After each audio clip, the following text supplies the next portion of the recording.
Ó, Comida? o número de comida aqui. ou roupa? Ó, a data. Tô aqui desde 1 hora esperando. Que isso, Roberto? Falando que E tá você não entregue, sabia de né? nada? Espera aí que eu vou mostrar a hora que eu tô aqui, ó. Desde 1 hora esperando do dia 29. Ué, Isso aí é o site do correio que faz isso, ó. Tá vendo? Site do correio. Vou clicar ali, espera aí. Segura aqui, mãe. Segura aqui o papel pra mim. Segura assim. Segura assim, apontado pro computador. Tá. Ah, engraçado, né? Aqui, ó. Ele, ó. Tá vendo? Entregue. Eu tô em casa. Entregue 4h52. É mole. Desde 3h11 eu tô aqui em casa. O site do correio faz isso com as pessoas. E foi pago, hein? Não foi de graça não, hein? Ó, não foi de graça não. Tá vendo?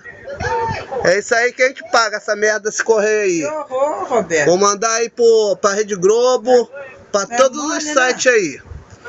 Pra gente reclamar isso aí, porque isso aí não tá dando não. Ela fala quando ela rouba a O carne? correio fala que foi entregue aqui, ó. Ó.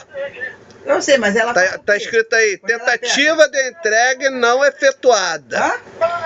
No dia 29/5/2015, às 4h52. Olha a hora do meu relógio que eu tô aqui esperando, ó.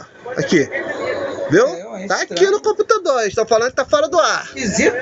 No meu tá funcionando aqui, ó. Tá funcionando direitinho. Agora eu queria que desse um jeito nisso aí, né? Vamos ver com quem eu resolvo isso aí.